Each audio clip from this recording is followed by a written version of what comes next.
Assalamualaikum. Nah, teman-teman pernah nggak kalau lagi datang ke hajatan atau kondangan di daerah Solo, terus dapat menu yang ditunggu-tunggu banyak orang, yang seperti ini nih kira-kira. Model piringan udah langsung disajikan komplit dan ini enak banget dan seger banget rasanya. Kita coba bikin ya. Ini namanya adalah sop manten. Tapi sebelumnya kita saling support dengan cara like and subscribe di YouTube channel Emi Resna saja.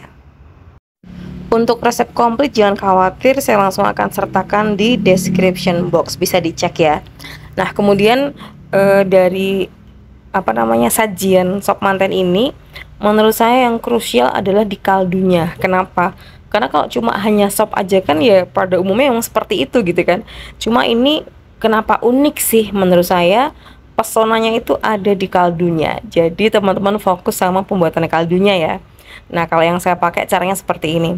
Jadi saya pakai ayam kampung utuh, saya hanya bagi yang kayak dada, terus bagian mungkin jadi 4 potong gitu kan, terus kepala, cekernya jangan lupa ditrim ujung-ujung kukunya gitu kan.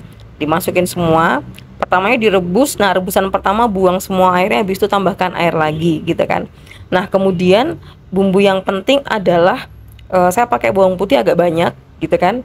Terus abis itu pakai jahe, jahenya juga harus banyak karena nanti taste-nya itu mesti ibaratnya itu mesti jahe banget gitu.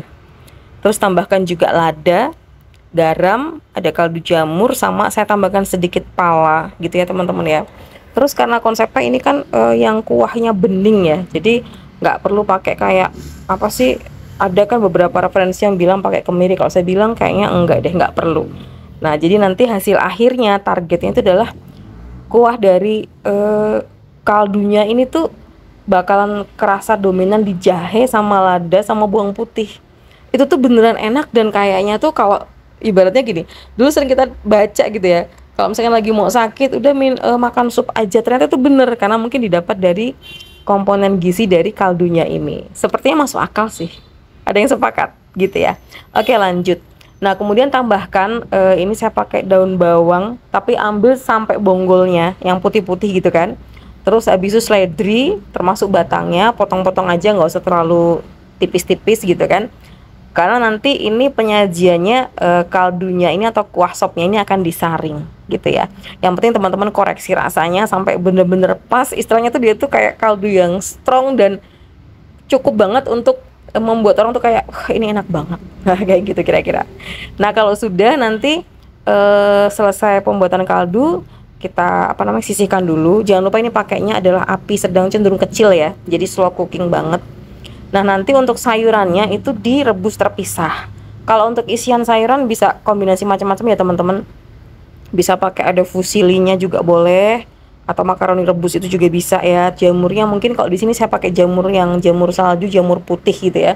Kalau nggak ada bisa pakai jamur yang hitam, tapi kalau jamur putih ini teksturnya enak banget, masih ada kres-kresnya gitu ya.